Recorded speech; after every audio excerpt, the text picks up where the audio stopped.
Today I'm going to show you how to make private server on Roblox. If you find this video helpful, please make sure to like and subscribe. Now, first of all, we want to ensure that our controller is connected.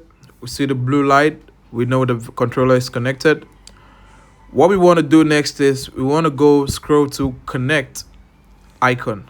Now in connect, we want to go ahead and search for experiences. But in order to do that, we need to press the triangle button.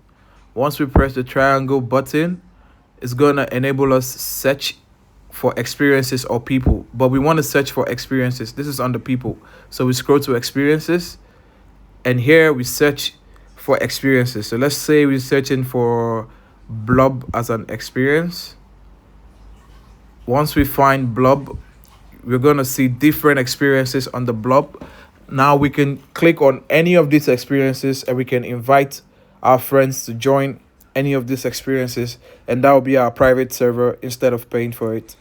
Don't forget to like and share. Until the next one, see ya.